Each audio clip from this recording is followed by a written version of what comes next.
Good evening on a special Thursday evening. All right, here on SEC at the Voice of College Football, as we all are going over our instant reaction to the 2026 SEC schedule. From yours truly, Jackson Johnson, Tucker Harlan, Walker Gaskins, Trevion Ware, and plenty more people. All right, here on SEC at the Voice of College Football, you're going to see various team channel hosts from the Voice of College Football Network coming here, joining us for their takes on each of the SEC teams for the 2026 schedule. Let me tell you something, folks. It's going to be a wild ride, and it's going to be a good time for a long time, especially when it's 14 days away from Christmas Day. How's everybody doing tonight? Doing good. I'm ready to see the schedule release. Yeah. I'm in the same boat. I feel like at Jackson, we talk once every 48 hours, so not much happens with each other that we don't know about these days. Yeah. I know, right? It's like, one day we're on like it's been that way a lot since Alabama Tennessee week, Yeah, third Saturday of October brings out quite the Alabama and Tennessee combos. It's good that we have Alabama and Tennessee on this show tonight because these are the two schools that built up this proud conference into what it is today. We are what made the SEC an attractive conference for all these other teams trying to get in, all the other 6 teams that joined since 1992. So happy to be here celebrating the greatest conference in this sport. Yes, sir. Couldn't agree more. Alabama and Tennessee definitely make it up. But of course, South Carolina definitely had a hand or two in there for sure. So definitely can't leave them out. For my guy Walker up top. Yeah. Yeah, it's starting to feel a little outnumbered. It feels like a 3v1 all of a sudden. We hate each other on the football field. We respect each other off it, though. There's a little bit of a mutual respect between Tennessee and Alabama. It's not the case with everybody, though. No. But, while we wait for the schedule announcement, and I'm going to ask each of you, and I'll go last on this. And we'll start with Walker because he's the newest out of all of us. But what are 2 games that you are looking forward to seeing when that date is announced? 2 games I think I'm probably looking forward to the most is – firstly, I know it's kind of obvious Clemson's at the end of the year, but considering the home team hasn't won since 2018, it kind of just – I feel like we're going back and forth. But 2 other answers. I really like we play Georgia at home. The past couple times under Beamer, we haven't been able to take advantage of that fully. But those 2021, 2023, when we played them, obviously that was when they went on like their national championship run, had Brock Bowers, Stetson Bennett, and they blew us out the water. But I think we're more talented now, and we've always had the crowd to be able to affect the teams that come in for the big games. Like you remember back when Ace Sanders returned that punt against Georgia like a decade ago. I mean, the place was about to collapse, right? So I think our home environment is going to be great for the Georgia game. And then also I try to look at the away games and try to think about just very early, what's one we could probably maybe snag. I could see, with the I looked at Florida schedule. I looked at Alabama's schedule a little bit, and I said, hey, maybe we can sneak in depending on where we're placing their schedule. Maybe we can catch them a little bit off guard. It's at home for the other team. They usually play some other big teams, so I'm looking forward to those. But yeah, for me on the Oh yeah, I was gonna say we'll go with the next Trevion, and then we'll go with Tucker afterwards. Yeah, for me, looking at the Alabama Crimson Tide schedule, always the games that always pop out. Obviously, fans tend to look at Alabama and Georgia and Alabama and Tennessee, but a game that's on the schedule that's really catching my eye is the Alabama versus Texas A&M game. Considering that Texas A&M is coming to is coming to Tuscaloosa, and dating back to previous times before Texas A&M has been they beat Alabama on their field before, dating back with Johnny Manziel and things of that nature. Marcel Reed has already indicated that he's coming back to Texas A&M. So uh, seeing a quarterback like that, Alabama hasn't really been seeing mobile quarterbacks lately. Mobile quarterbacks tend to give Alabama some issues. So I would like to see how the Alabama defense matches up against Marcel Reed. I like to see how Kane Warmack can kind of scheme against him, and see how Kellen DeBoer team will match up against Coach Mike Echo team at Texas A&M.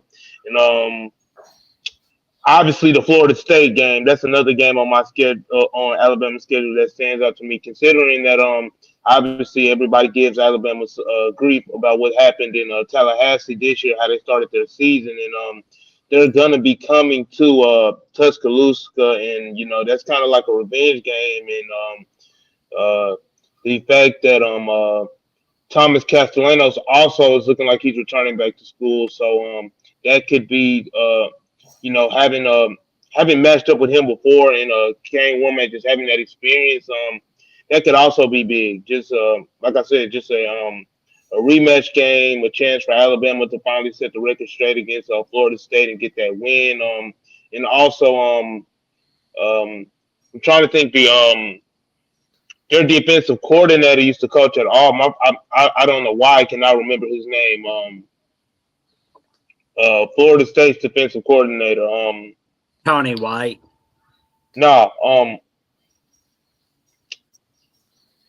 Help me out, y'all. You said their offensive coordinator? No, their defensive coordinator. At Auburn. I forgot. I am bad with names. Auburn. Okay. Defensive coordinator at Auburn now, or No. He used to be the defensive coordinator at Auburn. Now he's at Florida State. That's why I was saying Charles Lily or DC. No, God, I cannot believe I'm botching like that. Literally, he's coached against Alabama several times. He coached against Alabama this year with Florida State. You're talking about Gus Malzahn, the offensive Yes, Gus Malzahn. Oh my God, I don't know why. Offensive coordinator. Yeah, in the chess match that he took. Coordinator. I'm like, what? Yeah. I don't know why I got that so botched up for some reason. Yeah, but Gus Malzahn, that was the name that was on the tip of my tongue. Just him having success against Alabama in the past, and he's kind of like some small kryptonite for Alabama. So to wrap up my answer, like I said, Florida State, that game is definitely standing out to me, and Texas A&M. Those are two games that stand out to me. I didn't want to give the obvious answers like a Tennessee or a Georgia, because those games are going to be there. So, but those games, for me, those catch my eye so far. Yeah. So my initial reaction, Jackson, when you asked that question was, man, I can only pick two. Because honestly, there's a lot of new games on this schedule for this season for Tennessee that I'm excited about. They're not all of them are new necessarily, because we've seen these teams in the past. Like Arkansas is remaining on the schedule this year, even though, I'm not quite as excited for that one just because it's a game Tennessee doesn't play super often, and they're like Florida light for Tennessee. Like that's a team that they lose a lot to. Which is why it was a big deal that they beat them this year, even though they sucked. But I mean, I look at some of these other games, even South Carolina. Like I'm kind of excited to have that one back on the schedule, just because I miss seeing Shane Beamer go ballistic on the sidelines against Tennessee.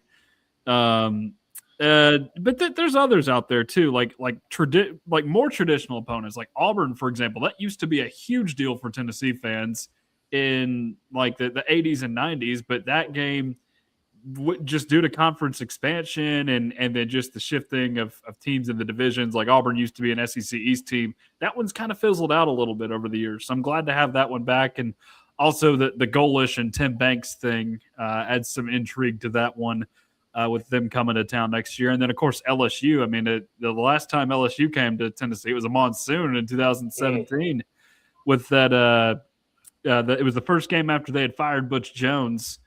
And he just kicked off in the second half in a monsoon with Brady Hoke coaching. So, very excited to see LSU back on the schedule. But if I had to pick two, for one, I'm going to go down the same well Trevion went with. I'm going to go with Texas A&M because Tennessee has not played out there since 2016. Vols came back, tied that game, sent it to overtime, came up short. That was, I would say that was probably the beginning of the end for Butch Jones because it would spiral from there over the next couple seasons. And, you know, if Marcel Reed is back next season, that and just the way that program is playing football right now, it's something that adds a lot of intrigue to that game. And then the other game I'm really looking forward to is the one to determine who the real UT is, Tennessee versus Texas. Two teams that have not played each other a ton historically, two teams that have very similar looking logos on their helmet if you were to look at it from a distance. Now, here's the thing. I've double-checked this multiple times on our Tennessee Live show. Halloween is on a Saturday this year. I would love nothing more for Tennessee to bust out the dark modes against Texas on Halloween and just make Arch Manning's night a living hell. That would be so awesome if Tennessee was able to do that. But because they haven't played a Halloween game at home since that 2009 game where they busted out the dark modes against. Carolina. Brad Nessler, Todd Blackwood were on the call for Tennessee, South Carolina on ESPN that night. But Texas and A&M have got to be my two.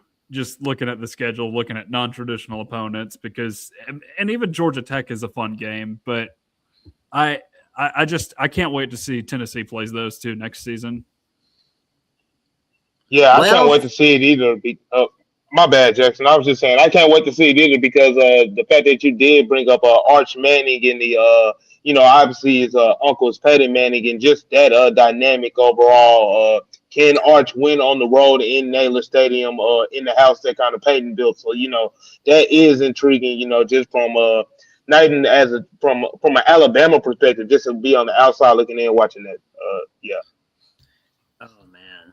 That's gonna be so cool right there. You're like Tennessee, Texas on Halloween night. Is that what I really hope that's the case. Just because you have the black going against the white uniforms at night in the dark mode game. And Tennessee had its dark mode game spoiled for the first time in maybe ever this year with the Oklahoma game. Because you had because they wore them twice in 2021. They wore them against Georgia in the game that they lost, but those are the only other time. That's the only other time that they've lost wearing black uniforms. So, no, I feel like they tend to play harder in those things usually, and I hope that would be the case next season if they were to get Texas at home for Halloween. Oh, for sure, man. I'm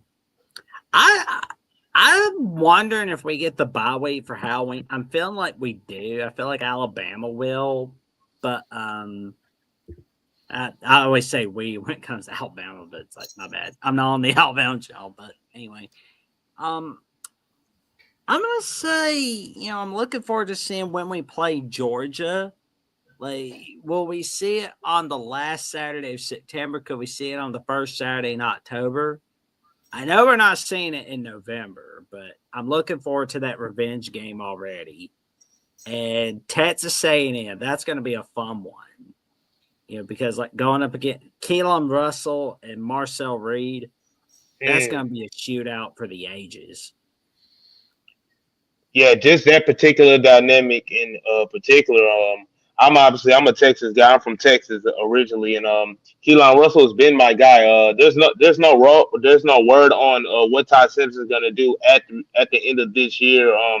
It can farewell. It can easily be Austin Mack in the picture too, but Keelan Russell and Marcel Reed, that matchup definitely has the potential to do numbers for real. Just from both those dudes being two Texas guys, and then just on top of that, just how dynamic the two are. So I'm definitely in agreement with you too there. That game is definitely on the front side of my mind for 2026. Looking at Alabama for sure. To add to the Texas thought a little bit, I know South Carolina doesn't play Texas, but like Tennessee does in a lot of teams. If I'm any other team other than Texas that has them on their schedule, I personally want to play them a little bit earlier because you saw the beginning of the season. They lose to Ohio State.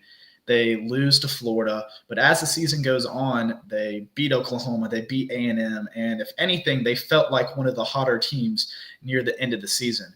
And I personally think that I think a lot of people are trying to say that Arch was a nepo baby, that he wasn't cut out to be the Texas quarterback. But I honestly think that with the amount of pressure on him and all the expectation coming into the beginning of the season, I didn't personally expect him to succeed at the level a lot of people, especially Texas fans, were thinking. So, like, I had him outside of my preseason top 10 quarterback list.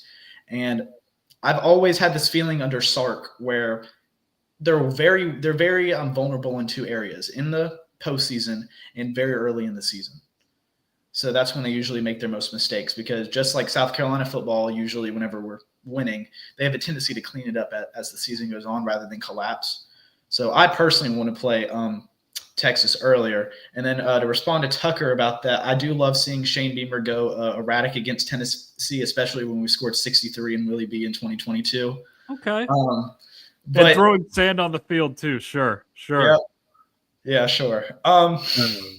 But in regards to the schedule, I wanted to point out that whenever the teams got announced who was playing who, one thing I feel like that the SEC tried to prioritize a little bit more was regionality. Like South Carolina, we play Florida, we play Kentucky, we play Georgia, we play Tennessee. We play all these teams that are just regionally closer, right? But also, we still do have at Texas A&M who we play. We still play Alabama, all these teams that we've still kind of built up a little bit of a tension over the past couple of years. But I feel like the SEC, I think they looked at the issue with having to, like, Texas traveling all the way to Kentucky to play a football game. Multiple time zones, the long trip just to come back the very next day, all in the span of like 2 or 3 days. I think they try to put a little bit onto player health a little bit, because I remember I was reading an article that part of the reason that players tend to get injury prone, they looked at it, and a lot of it was during periods where they had more away games and like where the teams were farther away. So I definitely feel like they try to put a more focus on regionality. And I think that not only helps with what I just mentioned, but also just you're playing the teams that you're closer to, you usually have more of a rivalry with. And I think if anything, that'll just bring more interest from the fan bases between all those teams. Walker. My bad, Jackson. You got it. Yeah, it's like I'm kind of curious to see what'll happen with what's gonna happen with the schedule. Like what we'll hear in just a little bit at 7 p.m. But we'll definitely wait and see. We'll get to your. Let's hear your point, Travion. No, I was on the contrary with Jackson. With what Walker was saying about Texas. Alabama doesn't play Texas, but I'm just thinking about Arch Manning and how he ended the year. I think this is just my personal opinion. I think Arch Manning is going to come into the season stronger, just with how Texas missed the playoffs this year, and all the hype that not saying that he didn't live up. He didn't live up to the hype that he was supposed to this year, because a lot of people were docking him for Heisman in early January, and he didn't live up to that, obviously. But I think next year is what the year that we'll see more of an Arch Manning rise. Honestly, I think he gets it going early. Like I said, Alabama doesn't play Texas, but I grew up in Texas, and just before I got engraved in with Alabama football, I always just watched Texas, just growing up in Texas, like I said, and I just think Sark and Arch Manning are definitely going to get it going earlier this year, and they probably will be a playoff team next year. But that's neither here or there. And but just also to add on to your point with the regionality, I like the regionality that Alabama has on their schedule as well. Just having, like I said, the Texas A&M game and keeping it all in the South, and then just Alabama going into in the Tiger Stadium in Death Valley versus LA, and matching up against Lane Kiffin, and also going to Mississippi State. That was also a regional game that the SEC wanted to make a strive to keep those games on the schedule and stuff like that. So it's going to be some good matchups just overall on all of these schedules, and I can't wait to see it just with all 16 teams overall. I think part of the deal with Texas being as good as they've been in the first few years in the SEC. They have dodged a lot of very tough environments. Yeah, This, they be running. this opening stretch. See, I don't know what they did to Greg Sankey to get that schedule. Like, Man, they won't be able to do that anymore. No, there will be no more accusations of that after this year. But how on earth did they manage to get? Like, I know Vanderbilt's better than they used to be, but come on. The next time I walk into a 30,000 seat stadium as an SEC football team and I feel scared, that will be the first time, just because more of your fans are going to be there than theirs. And then Kentucky and Mississippi State, yeah, I know Mississippi State's got the cowbells, but when those things stop ringing, it goes quiet there very quickly. It's kind of weird. I'm trying to think, like, Arkansas is not that tough of an environment relative to the rest of the SEC. And then, they're never going to Oklahoma. Like, Texas and Oklahoma do not play big home games, and they don't play tough road games traditionally because they're matched up with the Kansas States and Oklahoma States of the world. Those aren't like the toughest places to go on the road. So I think it's going to be a learning experience for both of those schools. And Oklahoma's had to deal with that a little bit more, like going to Tuscaloosa. And then, they came to Knoxville this year, went to Auburn the previous season, even though Auburn was down. They've gone to Baton Rouge as well. Oklahoma's had the tougher draw of those two. But, no, I think at this point, though, it's where no one is getting off easy. Like, if the league had expanded to 16 teams and they had just done away with divisions in, say, 2024, and then people looked at Tennessee's group of Alabama, Kentucky, and Vanderbilt, the rest of the SEC would be like, what are we doing giving Tennessee, Vanderbilt, and Kentucky? Like, those two teams are traditionally not going to challenge them. But no, it's important that they kept those two on for the sake of Vanderbilt and Kentucky, because Kentucky's only SEC rival is really Tennessee. And trust me, the hatred is mutual come basketball season. And then looking at Vanderbilt, like, they hate Tennessee more than anybody else in the SEC. So you have to keep those two paired with somebody that is somebody that they hate. And I think that was the smart thing to do. And I don't see Tennessee shifting away from that 4 years later. Just because of the tradition that they have. They've been playing all three of those schools for over 100 years. Like, people try to hype up the Florida and Georgia rivalries, but, it's like Florida and Georgia did not mean nearly as much as they do now before 1992 to Tennessee. Yeah. It's the same things with South Carolina as well, because, like, once the SEC East became a thing and they played each other all the time, then people cared. But before then, Tennessee, Florida wasn't that big of a thing. Neither was Tennessee, Georgia. No, because like, the only thing that people talked about with Tennessee, Georgia was like Herschel Walker, 1980. Yeah, but that was it. Pretty much. And like, Yeah. and I think like Doug Dickey, like, coaching at Tennessee and then like leaving for Florida was like the only time people there really. Are multiple coaches that have gone from Tennessee to Florida and back. It's kind of wild. Either they're born in the state of Tennessee or they went to the University of Tennessee and worked at the University of Tennessee and Florida at some point in their lifetime. There's like 10 or 15 of these guys. It's kind of weird. And I was just thinking about your point earlier, Tucker, what you said about Texas schedule and how they've kind of done some action since they've been in the SEC, because you kind of got to look at it. They haven't played Ole Miss. They played Alabama before they got in the SEC, but they haven't played Alabama and Georgia. They haven't played LSU. Like you get what I'm saying? Like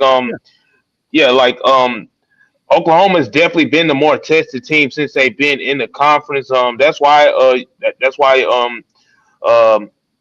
I mean, both teams have been in the college football playoff. Texas just went last year, and they were just in the SEC championship. But but Texas kind of got humbled this year because they thought they were going to run the SEC. Because you know how they were saying when they first got in the SEC. So it's just like, but overall, I do think Texas is going to have a bounce back year. But that was just interesting. I also thought that too. That Texas, they are kind of light on their scheduling and stuff like that. But I know the schedules are made out in advance, but still the same. So it'll be interesting to see how the schedule shakes out tonight for sure. Oh yeah, so we've got about 4 minutes until the official announcement, or until ESPN does their inevitable dragging things out. sort of. But while we wait, what's one matchup that doesn't involve your favorite team that you're looking to see scheduled? I gotta think about it. Gotta think about that. I can go first just right off the bat. I was looking at Oklahoma's schedule on like a FBS schedules or whatever. I was just looking through some team schedules, and I noticed they have quite the gauntlet in away games. They play at Michigan, at Florida, at Mississippi State, at Missouri. But I really want to see them play in Athens against Georgia next year, because obviously Kirby Smart is a defensive mastermind, right? I'm just stating the obvious. But, I mean, then you look at Brent Venables, what he did at Clemson and tore South Carolina up for a long time before he eventually went to Oklahoma. And then you see what they're doing there now. I mean, I personally love defensive battles. It makes scoring feel all the more special. And I really going to be very interested to see how Brent Venables and that defense matches up against the Bulldogs in Athens, especially since, before Alabama beat them, the last team to beat them was South Carolina in 2019 with a field goal. And Rodrigo Blankenship, one of the best kickers in college football at the time, missed in double overtime, right? I mean, shocked the world before Alabama came in this year. And I think Alabama proved a point this year that, the Dogs have been on quite a run, especially at home, but they are not invincible. And I'm really looking forward to Brent Venables, because as of recently, especially, I think he's done a very good job about keeping his team calm and responding to away environments, especially when maybe like they get down early. Especially when it came to South Carolina. I mean, we had a rowdy fan base there in Columbia, and they shut us up pretty early. So I'm very interested to see how they're going to play in Athens. Yeah, for me, the matchup that I'm looking to see, and it's going to be a good one. I'm looking for LSU versus Ole Miss. LSU versus Ole Miss. Lane Kiffin going back to Oxford. How that will be received. How that fan base will just how that stadium is going to be, because they were booing him while he was getting on the plane going to Baton Rouge to sign that contract to be LSU's new head coach. And obviously, Ole Miss is a playoff team, and Lane Kiffin is trying to build that at LSU again, and he's a villain in Oxford now. So it's just like, it's really interesting to see how that dynamic will play out, because their coach now, Pete Golding, was a defensive coordinator, and it'll just be interesting to see how he can match up against his former defensive coordinator, and also just seeing what type of talent LSU. Just what players will transfer from LSU, from Ole Miss to LSU, what Lane Kiffin has up his sleeves, and just how that'll be. But that game, that's going to be a primetime game. That game going to probably be the game of the week. Just saying that right now. Just like I said, just all the drama that unveiled over the last 3.5 weeks, and how Lane Kiffin got there, and him still wanting to coach the playoff team, and they not letting him coach it, and all that, and how that unveiled. So that, for me, that's the matchup that I'm circling on my calendar. They got nothing to do with Alabama. I'm just watching that. I got no dog in the fight. I'm just ready to see it. So that's what I got. Why do I have this golf ball in my hand? Yeah, I was wondering, man. I was wondering. I'm like, I don't know, man. Yeah, because that's what's going to happen with Lane Kiffin at Ole Miss and Tennessee, as a matter of fact, in 2026. Yeah. He goes to both of them. He's walking into two very hostile environments. So I don't have any mustard bottles in my vicinity, or else I would have grabbed one. That might be the first time we see a coach in body armor and a helmet, just saying. Yeah, when he goes to Ole Miss, and I think that game it's scheduled for about the same time next year as it was, or the same time next year as it was this year, which is late September. So it's going to be early on in the season, and I'm sure those fans will be feeling pretty feisty. Game going to be crazy. Yeah, I'm trying to think. Like, there's just so many games on the schedule, because I was looking through Oklahoma's, like, even the smaller games like Florida and Mississippi State are games I'm kind of excited to see them play, just because they're matchups we haven't seen in the past. I think Texas LSU is another one that could be really fun, especially Texas having to go to Death Valley, because they were supposed to go to Death Valley in 2020, but they didn't. So we had that game robbed from us because of COVID, and we saw them play out there in what year was that? 2019, where they got the win in week 2. Yeah, 2019 Yeah. September 7th on ABC with Chris Fowler, Kirk Herbstreit on the call. Yeah, another thing too that Walker mentioned with Oklahoma, Georgia, or didn't mention, is that they were supposed to play each other in 2023, but that game did not happen because Oklahoma had announced its intent to join the SEC.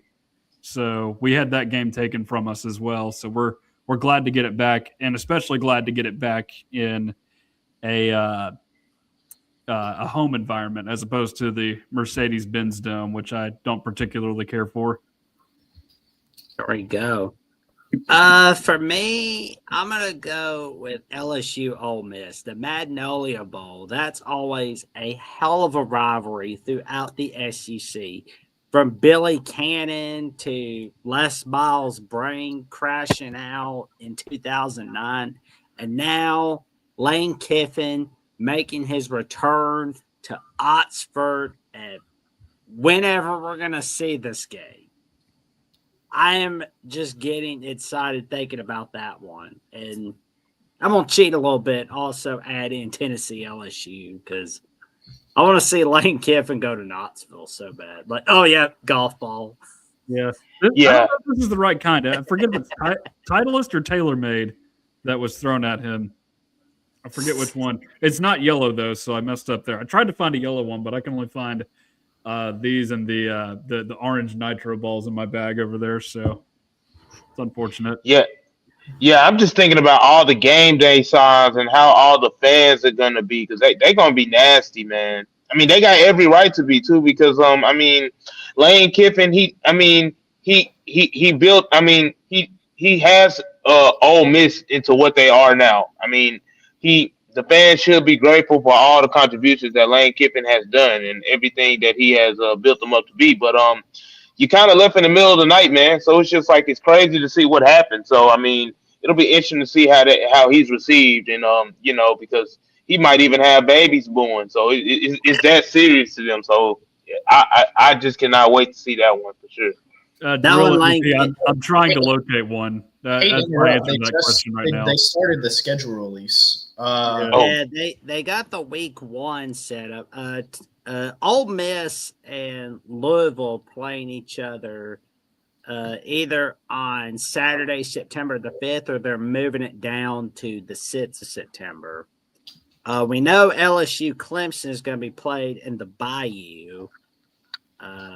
Baylor Auburn's going to be played. Ooh, just found a notable for your Crimson Tide. Oh, yeah, I know Alabama and Eastern Carolina. Yeah, I'm on the week 2 now. You got Oklahoma going to the my God! Oh my God! What happened week 2? Because Alabama they flexed out of their game with Western Virginia. So they're heading to another kind of coal mine, Travion. The Kentucky coal mine. They play Kentucky week 2? Uh-huh. Because I kind of did a prediction on what I thought the schedule was going to be. I had them playing Kentucky all the way probably in October. So I wonder how Tennessee goes to Georgia Tech. I think that's really interesting. Gonna see that one was announced a while back because we did the home with them in place of the Nebraska one. I'm glad that they're playing that game at Bobby Dodd Stadium too, and not the Mercedes-Benz Dome, because that's where Tennessee started last season. Yeah, I'm getting tired of that crap. Yeah, it becomes something their old AD did, but the Tennessee AD, he was at Tennessee and then he took the job at Georgia Tech, but he made sure that game played there, and he's trying to get rid of the support games in the Mercedes-Benz. So good for them. I'm still working. They were saying Georgia Tech needs some money. That's what it is. Honestly, it's a money grab for Georgia Tech. Honestly, because they played Georgia just there 2.5 weeks ago. I'm like, that's just another home game from Georgia. That's not a neutral site or nothing. But I mean, both schools are Georgia schools. But to the same. I'm tired of seeing Georgia play in Mercedes-Benz Stadium. Oh my Two God! things. Yeah, two things we were talking about earlier. Florida State's going to Alabama week 3, Let's and do then it. week Yeah. 3 LSU going to Ole Ole Miss Miss. week 3. Week 3, Woo! September 19th. That's too early. That's too early to me. I feel like that should have just been a prime time October match or almost in November. But I mean, the game's still gonna have the hype around it as we think it is. But I would like to see that schedule a little bit later. But seeing Florida State come into Tuscaloosa, just with everything that happened this year and how Alabama was really literally embarrassed, they should have revenge on their minds. So that'll be definitely intriguing to see how that shakes out. Gus Malzahn's return back to Tuscaloosa. Oh, here Yeah. we go. We got Florida Auburn on week 3 as well. One note to add for South Carolina, we always tend to struggle with early season momentum, but we start with Kent State, Towson, and then Mississippi State at Williams-Brice. So I think that's 3 games right off the bat to where if we're playing good football, we can easily get to a 3-0 start, which you haven't really seen from the Gamecocks in the past. Yeah, I mean, it like I said, it's just interesting to see what Lenore Sellers would do. I don't think he's gonna leave me personally, but he's going to be a highly coveted quarterback, this offseason. And just with the way the transport portal has gone, and I've been seeing rumors talking about getting him to Miami. You know how Miami does with developmental quarterbacks; they rent them out each year. So I mean, I think Lenore Sellers stays. If he stays, y'all should easily get off to a 3-0 start, in my opinion. But it'd just be interesting to see how y'all how that plays out. Yeah, we got- respond to that. Texas is at Tennessee, September 26th. And we got Texas A&M going to LSU and Oklahoma, Georgia for week 4 as well. Oh, Oklahoma. Damn, I got it wrong. When does Alabama play Georgia? Then I got it so wrong. I thought I made a prediction earlier on my X. I thought Alabama was going to play Georgia in week 4. I got it wrong. South Carolina goes to Alabama week 4. Ah, Put it up there. yeah. It's just gonna be one of those things. When I look at it, because I'm not looking at the schedule now. But yeah, that's just that. Yeah, it's kind of playing out how I thought it would play out. But it's just the scheduling of these matchups, and then these are just dates. It'll be interesting to see what windows these games are in. Is that going to be a primetime matchup? Is it going to be like a 12 o'clock kickoff or a midday game? So, but all these matchups are intriguing for sure. Some good matchups we got going on for sure. Some classics being restored and stuff like that. that's what it feels like it's turning into, Darrell. Just every week is going to be 2 elite matchups. Yeah, that's life in the SEC, man. I mean, not to brag on the SEC or nothing, but the SEC network, as we all know, this is the toughest conference. I mean, Big Ten can argue what they want to argue. Big 12 can argue what they want to argue. ACC can argue what they want to argue. But literally, we got prime time matchups every week. All across the conference. 16 teams deep. I mean, any given Saturday, any team can beat any team. So the SEC and just the competitiveness, it's no I mean, it's no parity in this league. So it's just good to see. A lot of teams going to be on the uprise. It's always going to be a team that's going to be a team that can surprise everybody. So it's just good to see that we're going to get some heavyweight matchups each week, kind of in this SEC for sure. Yeah, definitely. The SEC, it's different, and like the Big Ten may have Ohio State, Oregon, and Michigan as like the top dogs, but in the SEC, especially the past about 2 years, it's felt like no one's really the top dog by a mile, but everyone feels consistently better, like across the board. And I think it's a testament to the strength of schedule that a lot of people outside the SEC will claim that's bias and whatever, but really the SEC week in and week out is the toughest conference in college football. And to your point about the time slots for yes, I think the time slots are arguably more important than when you play the team. If I had to guess when we're going to play Alabama, usually South Carolina when we're going to like the Midwest, or like to Alabama, to Texas A&M, we usually have a noon kickoff Eastern time. So I imagine they are going to keep up with that. They have the past couple years. But in regards to Lenora Sellers, though, I think obviously NIL probably plays a part of it. The argument of staying home, that loyalty to Columbia, the connections you've already built there. But I also think this coaching staff that they just hired was a recruitment pitch to not only the recruits coming in on who you're going to be playing for, but also to the star players like Dylan Stewart, Lenora Sellers, Nick Harbor on why you should stay, right? Because if we got another person on the same level as Mike Shula, I wouldn't blame those players if they left. And they might, and I'd say there's a good chance that they did. But, I mean, it's not a coincidence that our top target was Kendall Briles, who, when you look at what he did with KJ Jefferson in Arkansas, and then you let Kendall Briles pick his offensive line coach who has experience working with him. There's no coincidence that we brought in one of the best running backs coaches in arguably all of college football, who coached Ezekiel Elliott, recruited Cam Newton at Florida, Bijan Robinson, Katron Allen, Nicholas Singleton. So in regards to those top players transferring, all the conversations I've had would point to, if you had to bet money on it, like your life depended on it, I would lean towards them staying. But of course, I mean, that's no guarantee, but that's just basically what I've been hearing from Columbia. Yeah, Lenore Sellers. No, you got it, Jackson. I was going to say, and we've got Florida Gators live co-host, the one and only himself, Tyler Whitfield. How are you doing tonight, good buddy? Hey, I'm doing fine, Jackson. A little late here, but I'm glad to join the party. Oh, we're glad to have you, man. And, we've got the SEC schedule revealed for September so far, and this is what it looks like as of now.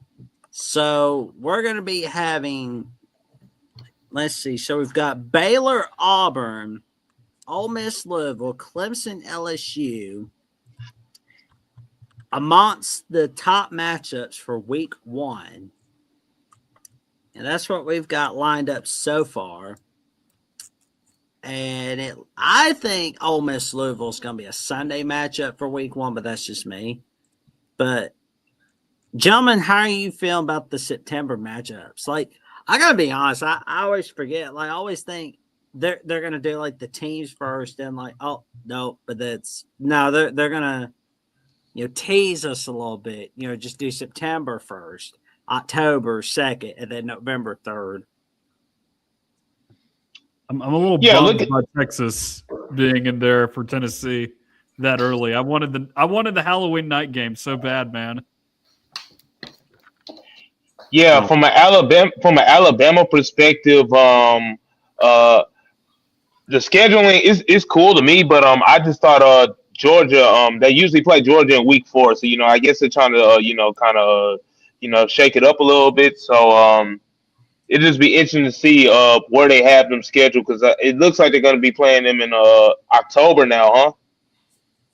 That's what it looks like, it seems. Yeah. So that game always is a top game in the season. Everybody always tunes into that game, Alabama Georgia, and with Alabama, the way that played out last week in the SEC championship game, they'll be itching to get their revenge. So I'm just itching to see when. I'm just interested to see when they'll match up, but we'll see them when we see them. So yeah. Oh, agreed. From a South Carolina point of view, nice to meet you, Tyler, by the way. I'm South Carolina with college football. But I actually really like the September schedule for South Carolina. We've always struggled with early momentum. Past couple years, either we lose to Arkansas and Georgia early in the year. This year, we lose to Vanderbilt and Missouri early. LSU, Ole Miss, and Alabama early last year in 2024. But we start with Kent State and Towson. And then we have a home game against Mississippi State to open conference play, who we beat in 2023, the last time we played them. And then we go on the road against Alabama. So I think, obviously, Alabama's a tough road game, of course. But I think we're setting ourselves up to get some momentum going into Tuscaloosa. And I think that's definitely more favorable than what we could have got. Schedule reveals back on, by the way. Oh Lord. Tennessee playing Auburn in Week 5. Would you look man. at that? They do that. And Vandy, Georgia is the other one they've announced. Arkansas A&M.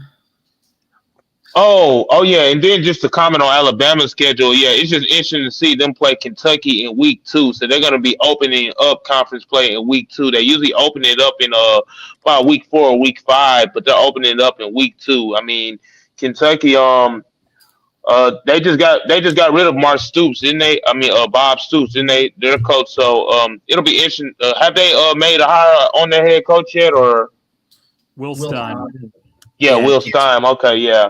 Yeah, not a hire that really grabbed my attention, but he could infuse some new life into that Kentucky team. So Alabama obviously playing in those cold environments.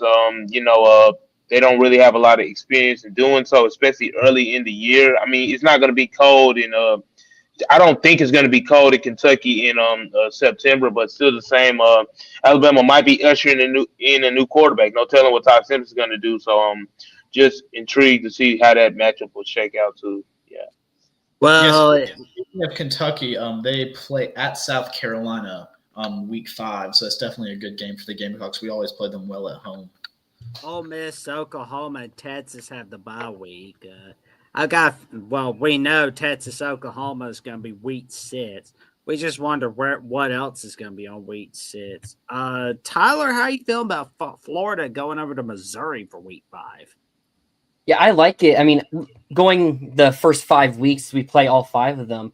I like the schedule, how it shapes up, because it's no extremely difficult matchup. Week 3, you go to Auburn, which Jordan Hare is not an easy place to play. They're also going to be year 1 in their new coach. And then week 4, getting to host Ole Miss. And I have some opinions about how the Pete Golding era will go. I'll just say I think that game's going to be a win for Florida. And then week 5, going to Missouri, it's 3 games to where they're going to be difficult games, but they're definitely winnable games. You don't play your Texas or Georgia or Oklahoma even yet at that point. So I like how it shapes up those first 5 weeks to where John Summerall, if he's going to be a good coach here, he could really build a strong start to this team. Oh, great. To Tyler real quick. The Gamecocks go to Florida in week 6. So that's definitely going to be a fun game in Gainesville. I know we didn't have much success the last time we went there, or the past few recent times, but it has been fun. These two teams have usually had pretty fun matchups in recent history. Mm-hmm. Well, here we go. We figure we get Texas, Oklahoma, but now we got Alabama, Georgia, Florida, South Carolina, as Walker said, LSU, Kentucky, Ole Miss, Vandy, Texas A&M, Missouri, Tennessee, Arkansas. I was like, no one cares about you, Arkansas, but this week 5. This is week 5, and then they got week 6. All right, there's your third Saturday of October now. Yeah, there we go. Okay. So Alabama's first 3 conference games are Kentucky, Georgia, then Tennessee. No. Mississippi State's in week 5. You also got South Carolina in week 4. God. So Florida, Florida doesn't get a bye week the first 7 weeks of the season, and then they go to Texas week 7. So I hope we get a bye week by week 8. I mean, neither does Tennessee. Ridiculous. No bye weeks for Tennessee for the first 7 weeks. Oh, we just got a favorable 2 of our biggest matchups this season. Yeah, we just got our schedule, and then we had a bye week, so we got it pretty evenly split. Oh, man. Okay, we got Auburn, Georgia, Deep South's oldest rivalry, third Saturday in October. We got Florida, Texas, Kentucky, Oklahoma, Mississippi State, LSU, Missouri, Ole Miss, Arkansas, Vanderbilt, Texas A&M playing a piece of crap team named Citadel. No, Citadel. Oh, we got Texas A&M, Alabama headlining week 8. Yes, sir. Yes, sir. Another week 8 game. Tucker, you guys are coming to Williams-Brice. Can we get a bye week somewhere? Oh, my God. Yeah, Alabama haven't had their bye week either. I mean, finally, what's up with that? Yeah. Go. Ole Miss, Texas. That's a long way to go without a Oh bye man, week. the last time Ole Miss played at Texas was in 2013 on the Longhorn Network, where Ole Miss smacked Texas off the face of the earth in September 14th of 2013. That's the last time they played since. Hey, one thing, Walker, though, to go back on that Tennessee South Carolina game, that I'm kind of glad that they're playing that game there in October 24th, because that's when Tennessee used to play South Carolina. Was that fourth, I guess, Saturday of October after Alabama traditionally, when the SEC East was still a thing. So, here we go. Well, we finally know when Missouri Arkansas is playing. Week 9. Auburn. Are they going to put LSU Arkansas the last week of the season? If so, I'm all for it.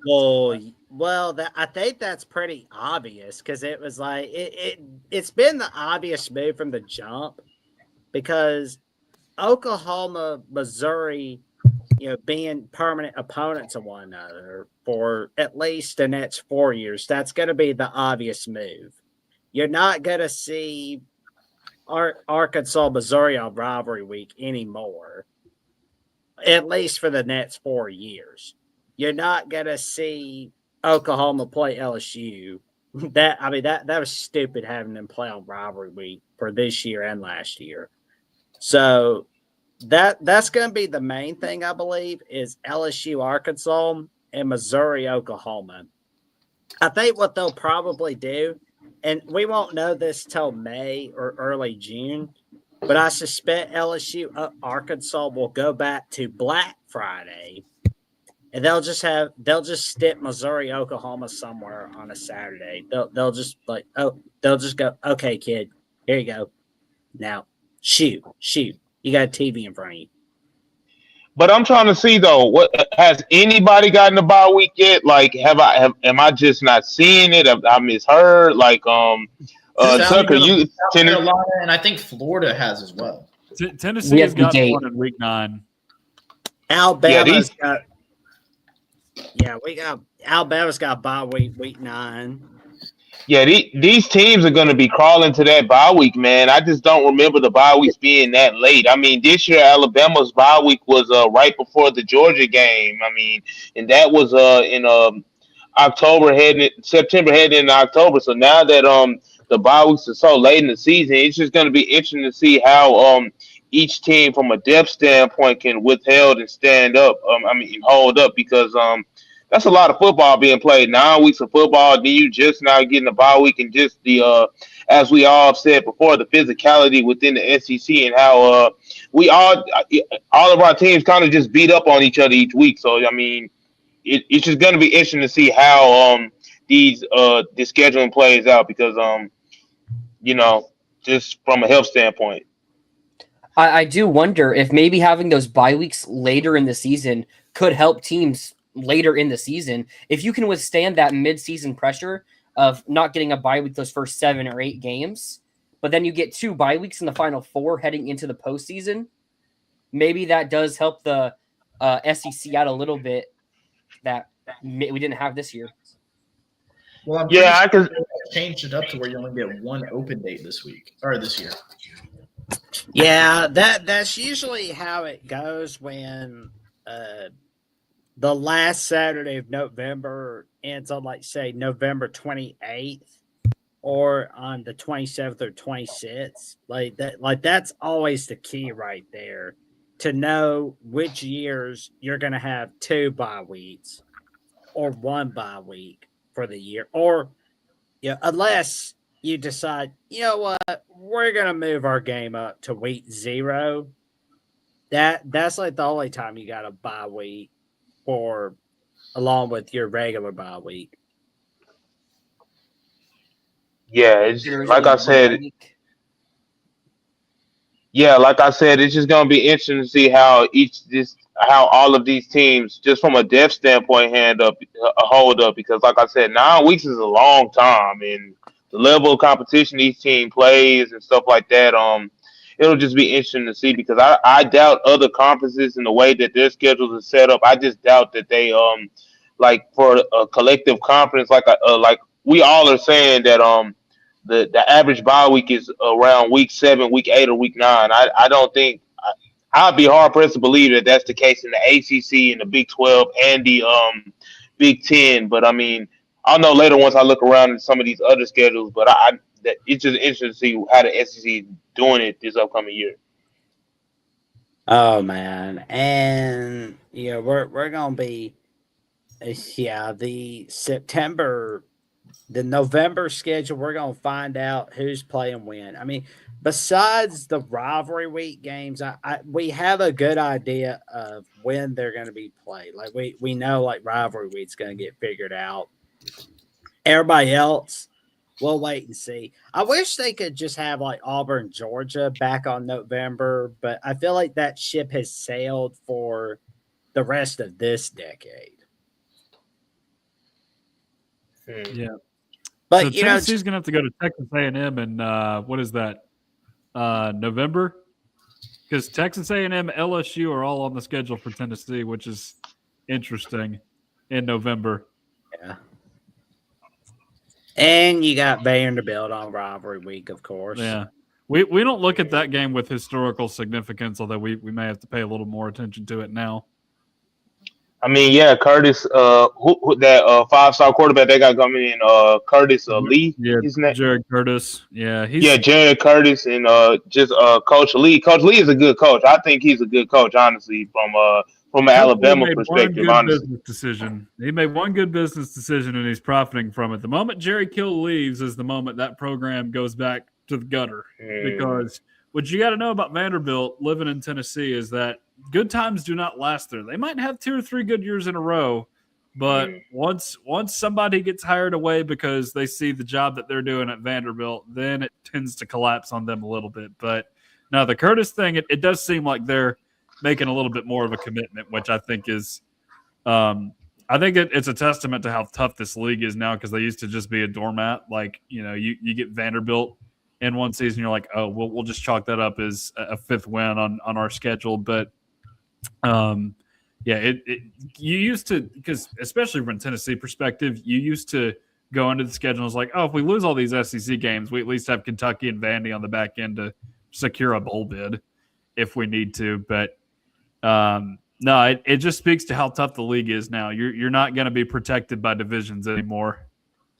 Yeah, and then you just know that days have changed, because Curtis, he was a Georgia commit, and then he swapped his commitment over to Tennessee. So at least me, my time watching football, I don't remember I've ever seen a Tennessee commit as big as that make that. I mean, not a Tennessee commit, a Vanderbilt commit with his status make that type of move. So, like you said, that's just a testament to how things have changed in this league, and how every team is getting talent. Every team is not. I mean, obviously teams got to lose, but every team is pretty much competitive.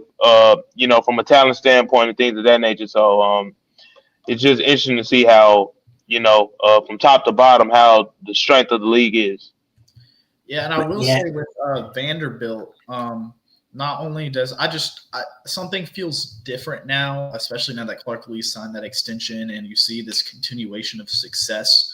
I'll say as a South Carolina fan, yeah, we've had a good season here and there. We had the Black Magic season back in the day, but after the Spurrier era, our fan base was kind of shown, hey, we can win at a high level consistently. And now, in my mind, I'm kind of trying to think from that perspective when I'm thinking about Vanderbilt, because now you have a school that has the resources, that certainly has the alumni donors, and can win in other sports, and has proven it, like baseball and so forth. Now they're shown that they can win at a high level in college football. So it's very interesting to see what the expectation and the performance is going to be for the Commodores in the near future. It looks like we're going to get Texas A&M for week 10. No, we're getting Texas A&M. Texas A&M goes to South Carolina. Got the coal miners. Yeah, it's Tennessee, Kentucky. It's like, well, we're going to let you get a breather before you play the Texas teams. So it's like, well, no, they got Texas early on in the season. That's the first conference game. So, but no, it's LSU and Texas or Texas A&M after Kentucky, and then it'll be Vanderbilt. So, that's That's going to be a fascinating end of the season. I would assume they would put Texas A&M and then LSU just to have it where you have one home game or an away game before a home game and then an away game to end the season because they're going to put Vanderbilt in the final week. Florida plays Texas, Georgia, and Oklahoma back to back to back. It always seemed like the Gators always get the tough end of the stick, just being real. Because I'll be honest, I do respect Florida, just how they have scheduled their opponents in the past. And, they don't shy away from competition. Obviously, going into the swamp is going to be harder to play. That's one of the toughest environments in college football. But Georgia, y'all always got some talent stacked up on the schedule. So I'm impressed with that. It'll be interesting to see what you guys do with DJ Lagaway. Him being from Texas, I've known about him for years and years. I think he's a talented kid. I think he can still do the job for the Gators. But it'll be interesting to see what you guys do at quarterback with Summerall now and that. But Florida, that's definitely a tough schedule that y'all got lined up. All those back to backs. I will say, this is probably our easiest schedule in like the past 3 years. Still tough. And next year, we're going to have to end up playing, Georgia, Alabama, LSU, Tennessee, and there's another big game in there that I'm forgetting. Like, this is probably this is going to be like our easiest schedule, since COVID. So, that being a difficult stretch. Alabama playing at Vanderbilt week 11. Oh, man. Oh, yeah. the boogeyman Diego Pavia, he gone now. So, it'll be interesting to see if Curtis is the starter. He should be the starter by that time. They brought him in to be the starter. Vanderbilt don't have really a plan B other than him. They're banking it all on him. So it'll be interesting to see how his development is. But Alabama, I expect Kellen DeBoer to pick up the win there for sure, no matter who at quarterback for them. There it is. LSU, Tennessee, week 12. How you feeling, Tucker? Golf balls in hand. I'm going to locate a mustard bottle as soon as I can find one. Oh, man. He getting stacked up. He ready. Oh, there we go. Yeah. There we go. It's funny. The last time they played in Neyland Stadium, it was the second to last week of the season at the end of the Butch Jones tenure. So it's kind of funny that they did that. Maybe it's like they're just paying homage to Brady Hoke or something, kicking off in the middle of the month soon. I don't know. A&M, Oklahoma, Arkansas, Texas, Georgia at South Carolina. Wow. Late. We usually play Georgia early in the year. I remember, if you remember Spurrier back when he was the head coach of South Carolina, he said he likes playing Georgia early because you can always count on having a couple players suspended. Yeah. Man, it definitely feels weird having them play November 21st. Yeah, I'm not liking that Georgia South Carolina is on the week before rivalry week, but I don't know. I may need to be sold on that a little bit. Yeah, that's two emotional games. But you go to Arkansas, and then you got an emotional border rivalry between you and Georgia, and then you got Clemson coming up as well on the road in Death Valley. I get the crossover from the ACC to SEC standpoint because a week before rivalry week, Georgia and Georgia Tech get together, South Carolina and Clemson get together, but the week before, obviously, the two SEC teams go head to head. So I kind of get where the ACC and the SEC. I don't know if they came together and did that. Obviously, but still the same. I get the thinking behind that kind of. So, but it's still. We've got rivalry week getting announced, gents. Texas A&M announced for Black Friday once again. The Iron Bowl is for Saturday. And we've got the Egg Bowl in Tennessee. Vandy. They're gonna move up the Egg Bowl to either Thanksgiving or Black Friday. No way. As sure as God's green apple is on that little apple tree, you are not seeing Ole Miss, Mississippi State on there. And here we have the Kentucky beat writer from Last Word on Sports, and you often see him on The Voice of College Football, Kevin McGuffey. How you doing today, good buddy? Hey, I'm good. Thanks for thanks for having me on. I greatly appreciate it. It's a pretty fun evening here, watching the schedules as they're getting revealed and all that good stuff. Oh man, like it's gonna be fun seeing Alabama, Kentucky on week 2, but at the same time, it's like you would expect that to be an October, November game. They're just kind of like putting it any place anywhere. But back Right, to right. back to rivalry week. Well, we got our answer: LSU, Arkansas on rivalry week. As it should be. Because it was out of place from 2014 to 2025. Yeah, but it's just real cool to see how all these teams schedules panned out, because like I said, the SEC is a real competitive league from top to bottom, and uh it'll just be interesting to see what is the sleeper team of this league. I'm already thinking into next off season to see if anybody can get a big transfer portal pickup or anything of that nature. But I'm just trying to see who would be the sleeper team in this conference. Mm. Here we go. Yeah, I don't think we're seeing Texas A&M as the only Black Friday game. There's going to be 2 more, like there has been for the past 2 seasons. But yeah, I'll say I don't know if this is similar to other people's schedules, but I'm looking at Florida's schedule. They did a real nice job of alternating home and aways, because I know this past year, like Texas had it, we had it, where teams would go over a month without playing a home game. I know after we fired Billy Napier in the Mississippi State game, we didn't have a home game until Tennessee came to town 5 weeks later, if I'm not mistaken. So, and I'm looking at our schedule now. We have an away, home, neutral, home, away, home, away. So there's no long period where Florida isn't going to be away from home. I don't know if that's similar with other people or us, but it's something I like. Because Kentucky had that this year too, because they had like their bye weeks, and it was, I think, 5 weeks in between home games, because they had a couple road games and a couple bye weeks. It was like 5 weeks for Kentucky as well. But this year it looks like things, as he was saying, things set up a little bit like you would say closer to normal. So Yeah, looking at Tennessee's schedule, I think the longest that you go in one stretch is 3 weeks at home this year. It's weird. Tennessee actually had the opposite of that 2 years ago, because it had Florida and Alabama at home, a bye week in between, and then Kentucky and Mississippi State at home. So it was 5 straight weeks at home. So I'm glad that we're doing away with that for the most part. oh man, like Alabama is not going. Let's see what's happening. Okay, yeah, we still got Chattanooga week before rivalry week.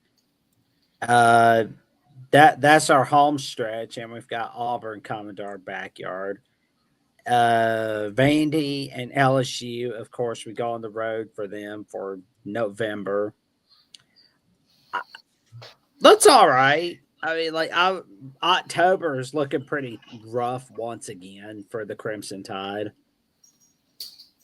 I mean, but that's just something that Kalen DeBoer and his teams have to get better at. I mean, this year in year 2 with Kalen DeBoer, we did see some improvement with his teams just performing on the road and things of that nature. And that's been kind of his Achilles heel, just getting his teams to prepare and show up in those environments. So hopefully this year, with him is being his 3rd year in the program, we can see some more improvement from an Alabama standpoint. Them in October, and because this year we saw the offense fall apart, and now they're kind of just dragging their feet into the college football playoffs. And like I said, just the last 2 Octobers under Kellen DeBoer, offensively they've kind of had some struggles. So it'll be interesting to see if we can see some changes, see some improvement at this time of the year next year, and we'll be looking at it like that. But it'll be interesting to see how these matchups play out. I'm trying to talk to my guy Kevin down there at the Kentucky channel. I've never seen Alabama and Kentucky play before. I mean, I have with back in 2023 when Jalen Milroe went down there. But it'll be interesting to see who Kentucky has at quarterback. I'm trying to think. Do they still have the kid from Texas A&M, Yeah, Calzada, or did he? no, Did he? Yeah, he got older.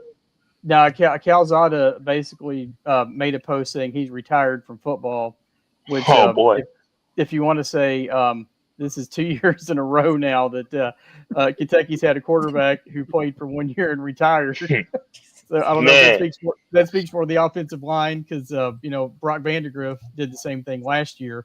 But yeah, like I said, Kentucky. I'll show my age here among the rest of you all, but I can remember I was at the game way back in 1997 when Tim Couch led Kentucky to a 40-34 overtime win, and I may or may not have been out on the field helping tear down the goalpost. But there's Oh no man. video.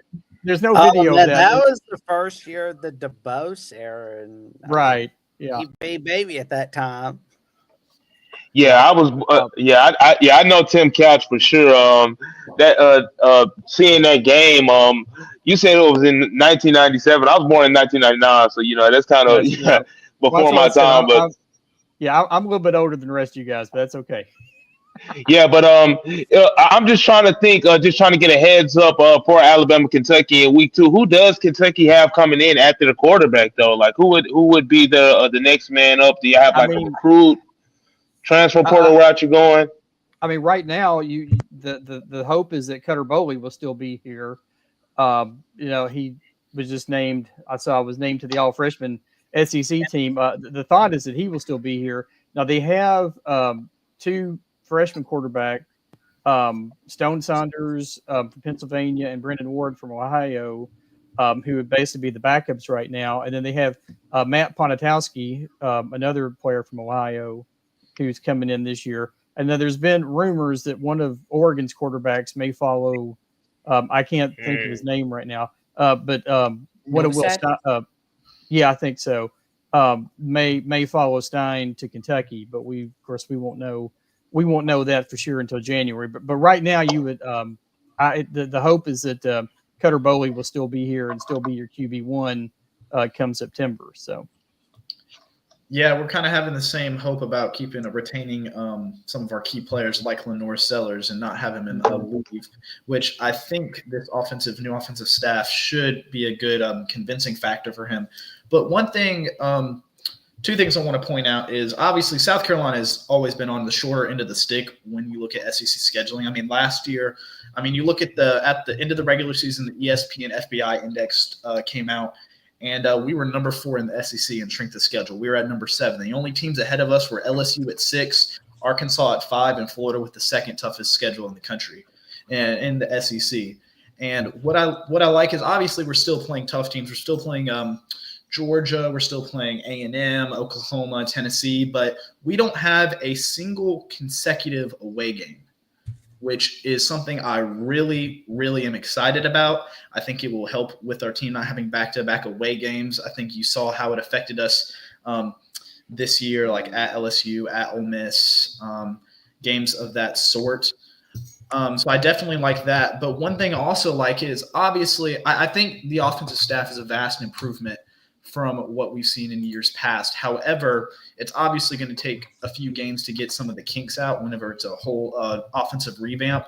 But 4 of our first 5 games are Kent State, Towson, Mississippi State at home, and Kentucky at home. Right? The only tough game you have is on the road against Alabama. So I really think this is a good opportunity for us to figure out how we operate under Kendall Briles. And I think how many mistakes we're able to clean up in those first 5 weeks will be a very big factor heading into the Florida game. And then we have a bye week, which also happens to be right smack dab in the middle of the schedule, which is something very good as well. It makes it a little more even. Yeah, but from a South Carolina standpoint, it's going to be interesting to see how South Carolina and Alabama match up, because obviously the last 2 years those games have been closer. Alabama and South Carolina this year, they went down to the final 2 minutes.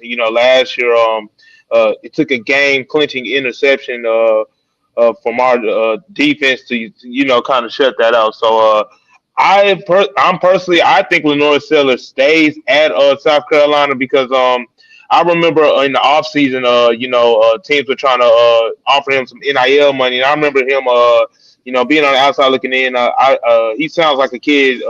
That's just a well-grounded kid, comes from a good family, and I know his parents were, telling him he's good where he's at. So, I could see Lenora Sellers coming back. It'll be interesting to see what you guys do with Nick Harbor, but I'm looking for that game to be a good game too. And also just looking to see with Florida the same thing with Lagway too because like I said he's a talented kid. Uh, does Summerall what quarterback could he get in the portal if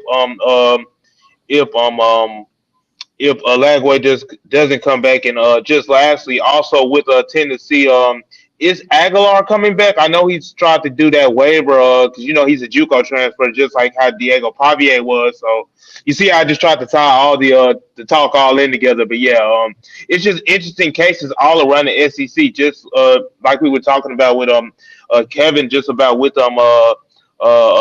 Kentucky and their quarterback conundrum. It could be the same with Alabama because Ty Simpson, he's a redshirt junior. Some saying he should jump to the NFL. Some saying that if he does come back, he might not be able to start. Just because with the logjam Alabama is going to have at quarterback. So it's just going to be interesting to see how all these quarterback situations play out because it's going to be a lot of them for real. Absolutely. Yeah, I will say real quickly, I do want to hear from Tucker real quick if he doesn't mind about the whole Joey and JUCO situation. But one quick thing is one thing that makes me comfortable about those retaining those key players is because Beamer has never had a mass exodus from the in the transfer portal. I'd say the biggest thing was Juice Wells after the 2023 season. But if you look into that. Clearly, South Carolina couldn't do much about what he wanted to do in his character, dealing with and how he dealt with that situation. But also, all the guys we're talking about, Dylan, Nick Harbor, Lenorse, the big guys, those aren't guys that came in from the portal. Those are dudes that they've recruited since their time in high school and who have stuck it through good seasons and through bad. And that from besides just blocking out all the noise that I'm hearing that they're more likely to come back, that definitely brings a comfort factor. The fact that we have had that multi-year relationship with these students and the coaching or with these players and the coaching staff since their time in high school.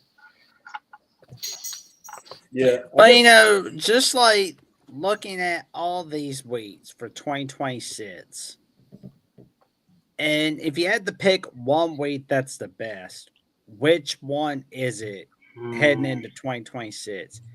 We'll go ahead and start with Walker. Then we'll go with Trevion, Kevin, Tyler, and Tucker. And I'll end it with myself. You said which is arguably the best game heading into 2026? Which is the best week of the SEC heading into 2026? Man, I'd have to look at the entire SEC schedule. Yeah, I gotta look at it too, honestly. Yeah. It's somewhere on X. I saw somebody post it. It is. Yeah. Tucker answers the question about Joey Aguilar and while we figure this out. I want to figure that out too. Sorry, I hope that he can come back to some degree because I don't think Jake Merklinger is. I don't think he's ready to be the guy, and he's probably going to transfer anyway, just because I think George McIntyre is a better option in the future. You also have Faison Brandon coming in the 2026 class. He's a coveted recruit, 5-star guy, so one that Tennessee's hoping to develop. But I've not seen any more updates with the case. I know he and Pavia are both in unity about trying to get that extra year. I don't know if Pavia is really trying to. And it's weird because Aguilar in early November said, I'm not really thinking about doing this. And then I don't know what happened between now and then, but things have changed. So we'll just monitor it as we go through the offseason. I do think it would be a big help to Tennessee's offense to kind of help transition from one quarterback to the next, I think, because I think George McIntyre is the more capable quarterback of the two you've got behind him at the moment. But at the same time, I think George McIntyre probably needs another year to put on some weight because he's a skinny little thing.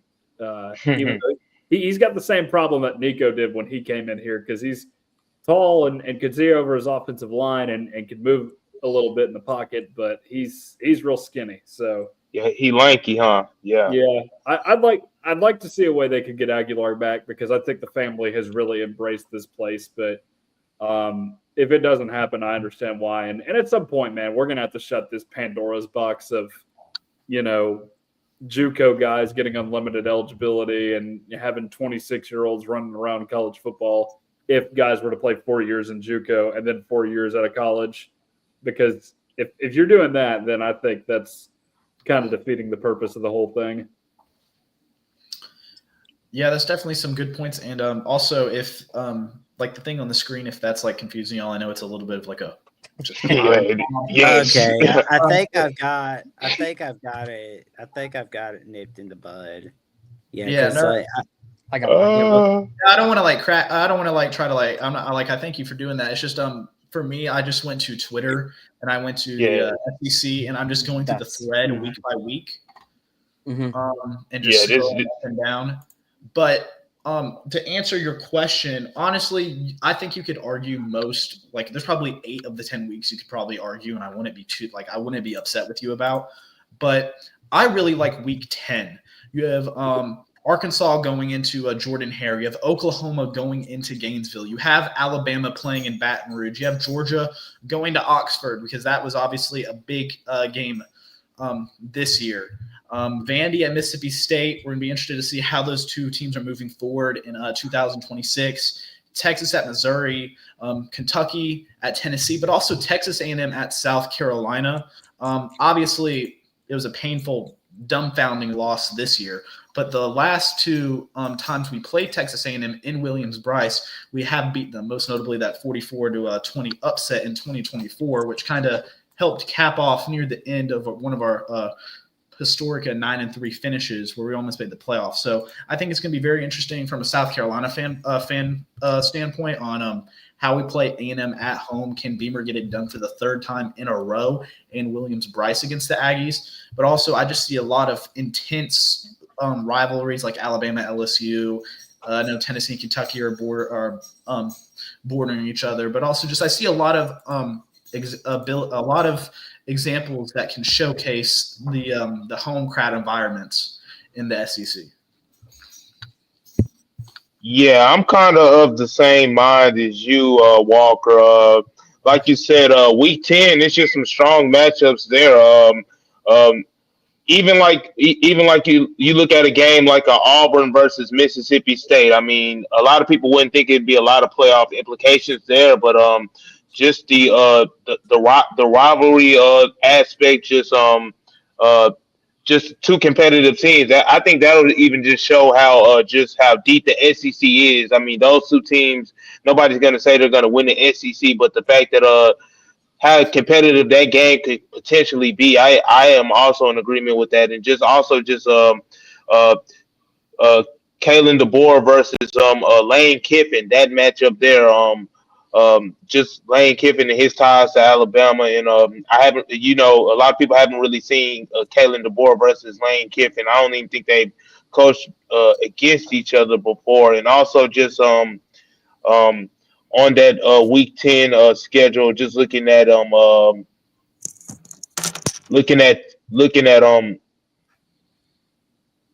Florida and Kentucky, just that game, like I said, just seeing what John Summerall, what his SEC record will be at that time, and how soon he can get results out of the how soon he can get results in Florida.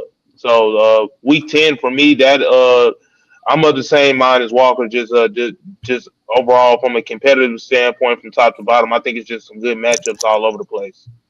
Yeah, and one quick thing, I know everybody's going to answer, but I just want to ask a quick question to Tyler. I noticed Florida hosts Oklahoma, like I mentioned in Week 10. Has the Gators and the Sooners ever played since Oklahoma's joined the conference? Because I don't believe they have. No, No. Florida and Oklahoma have not. Since The last time we played was the 08 national title game, if I'm not mistaken. No, Goodness no, gracious. it's not. Oh, There was- wait, No, 20. There was a Cotton Bowl. Sorry to bring back Yeah, bad memories. You're There was right. a Cotton Bowl. It was during 2020. That doesn't count. That's why Yeah, you forgot it, because it was in not 2020. playing. Half our team wasn't playing in that game. Yeah, I mean, you're talking about Oklahoma, Kentucky. Kentucky's playing at Oklahoma for the first time since 1980, and like third time overall. They played in 80 and 82, and then Kentucky won famously in the 51 Sugar Bowl, where they later claimed the national championship. Bear Bryant against Bub Wilkinson. Yep, one of the best Kentucky wins ever. But y'all were saying I agree with you on week. I think I muted myself.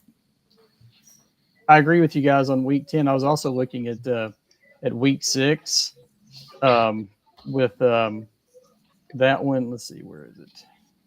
Georgia and Alabama, Ole Miss, Vanderbilt, Texas and Oklahoma, Texas A&M and Missouri, LSU at Kentucky, South Carolina at Florida, Tennessee and Arkansas. Just to not jump on week 10, that was another one that jumped out at me. It looks like a pretty could be a really fun week of football. Yeah, I went with week 4. I think it's a pretty underrated week when you look at it, and it's going to be a prove it week. It's going to be the first, or I guess week 3. I think there's a couple more SEC matchups, but week 4 feels like a real big week for the SEC. South Carolina at Alabama. If Sellers returns, can Beamer right the ship of the wrongs that happened this year? Vandy at Auburn and Ole Miss at Florida. I don't know who Vandy plays week 3, but I know Florida travels to Auburn in week 3. Ole Miss plays LSU. Vandy plays Vandy NC State. Yeah, North Carolina State week 3. Oh, they'll pummel North Carolina State. They're gonna beat them so bad that they'll slam the door shut on them. Hey, maybe, but looking at week 4, I mean, Vandy goes to Auburn. If you're those teams and you're one of those teams starting 4-0, that's a pretty good start. And Ole Miss at Florida again. If you're one of those two teams and you're able to start 4-0, that's really going to pump up your season. Having 2 good, maybe not great wins, but 2 good wins on your resume. Oklahoma at Georgia. Is Oklahoma going to be able to replicate the success they've had this season, where it's no offense? They hit 1 or 2 explosive plays, and then it's just all defense. Texas A&M at LSU. A&M's the game that got Brian Kelly fired. It's going to be at LSU. A lot of history, a lot of fun matchups in this game. And Texas at Tennessee. That's going to be an interesting matchup because I don't really know what to expect from either of these teams. I mean, Texas is going to be running it back with Arch. Is that the right answer? Probably, but you don't know, and replace a lot of that defense. And Tennessee I don't even know who's going to be starting at quarterback, and they're going to be losing a lot from their secondary. It's going to be an interesting matchup for me to watch. Yeah, that one, I'm looking forward to that game. I just wish it was on Halloween, because what I was saying before the schedule reveal, I would have loved to see a dark mode versus Texas and the all whites. That would have been a pretty cool uniform matchup. But I don't know why it's attracted my attention, but week 11 seems kind of interesting to me, because you have the 2 ads from 1992 playing each other in South Carolina and Arkansas, which, I mean, all these weeks are good, but I'm just intrigued by this one for some reason. But yeah, South Carolina, Arkansas, it fascinates me for some reason. Missouri at Georgia for the first time in a few years. That could be interesting with Bo Perbula, we're assuming, coming back, going against Gunnar Stockton. That's a good matchup between veteran QBs. John Sumrall going against his alma mater at Kentucky, Florida at Kentucky. That's interesting for that reason alone. We'll see how both those teams do under first-year head coaches. Again, we had the Texas LSU game taken away from us in 2020. We're getting it back in week 11. You got Auburn playing Mississippi State. That's another one that's kind of good to have back on. That's a traditional matchup between those two teams. First time they will have played at Mississippi State since that overtime game that Mississippi State won in 2022, right after Harsin had been fired. Ole Miss, Oklahoma, assuming they don't play each other in the college football playoff, that's a grudge match for Oklahoma at home. And you don't usually see that very often, a team going to the same place twice in as many years. I already mentioned Tennessee playing Texas A&M. And that one's fun just because Tennessee doesn't get to go out there super often, and I'm really looking forward to it. And then Bama at Vandy, it's kind of like the test that we saw with Bama going to Tennessee in 2024, but for Vandy this time around, because Vandy got him in 2024. They had a tough loss down at Alabama in 2025. Can they prove that they're good enough to fight with Alabama consistently in 2026? I think that's the big question I have there. But again, I could really be looking at all these weeks and be picking out great matchups down the line. But no, the Week 11 slate really stood out to me. For me, I'm thinking about that Week 3 slate because, Florida Auburn, the battle of first-year coaches, that's going to be fun. And, we get to see Florida Auburn come back for a little bit. I wish that was a permanent game, but oh well. That ship has sailed for the next 4 years anyway. LSU Ole Miss, the Magnolia Bowl, that is going to be fun, especially when you see Lane Kiffin making his return to Oxford. I wonder if we're going to see mustard bottles for that one. Oh, man. Golf balls. Ole Miss fans love the golf. I like it. And we're going to see a little bit as to whether we're going to see Mississippi State make that third-year jump under their head coach, Coach Levy, and whether we're going to see what's going to happen with South Carolina to, get a foothold on 2026. And you get to see a little revenge non-con in Tuscaloosa for Alabama, Florida State. So that should be fun. But, it's going to be fun to see what happens for Week 3. But also, I got to thinking about rivalry week. Because we're just looking at, when we'll see LSU Oklahoma. I think we're going to see not LSU, but LSU Arkansas on Black Friday. I'm sure. We're not hearing it now, but I suspect we're going to hear something in May or early June that that game's going Black Friday. We're putting Ole Miss Mississippi State on Black Friday. Yeah, to add to that, sorry. One thing real quick is South Carolina has expressed interest in the idea of having it be on Black Friday. Shane Beamer has publicly said he wouldn't mind it getting the national attention. I know Dabo Swinney and the Clemson administration is feeling different about that. However, if you just notice, Clemson's president just, I think he retired, resigned. It was one of the two. So possibly the new president could come in with a new feeling about that and maybe pull some weight in that aspect. But honestly, South Carolina, Clemson, it has that novelty to where it just feels like a Friday game in some sense. I know we played on Saturday, but I think it's not. It doesn't feel out of the realm, out of this world to try to picture it as a Friday game, just like Mississippi State and Ole Miss. Yeah, I was going to say, in 2022, Florida went to FSU on a Black Friday game as well. And I'm going to be honest, with Mike Norvell still being the coach for FSU, I'm not expecting anything from him.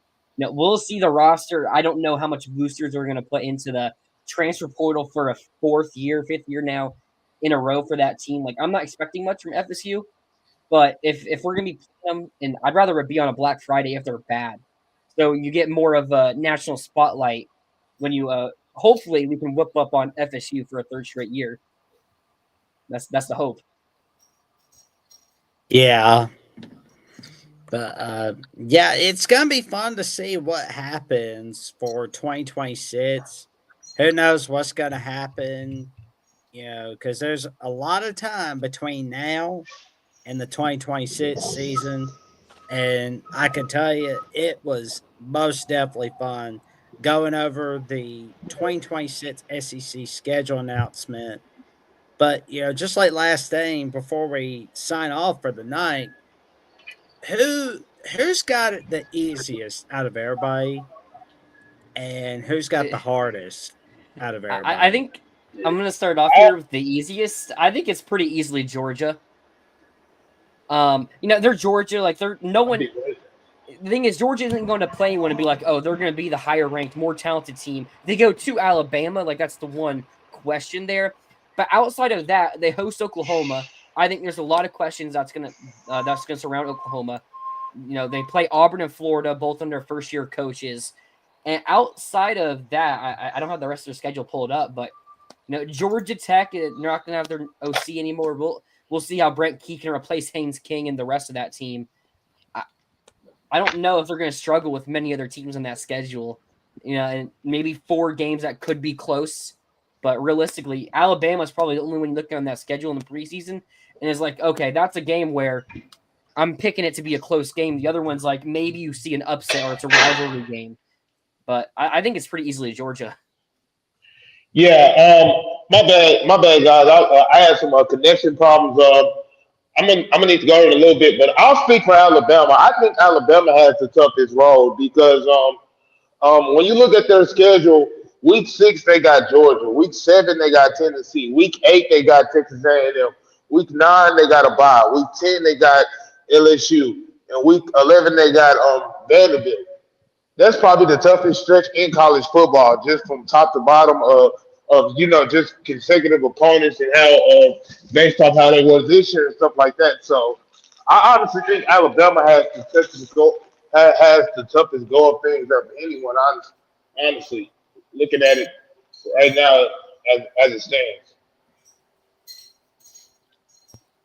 Well, for me, I'll go with the hardest schedule for 2026 out of everybody in the ACC. Alabama's got it the hardest, but Georgia looks like they've got it the easiest. Because I'm looking at Bama, right?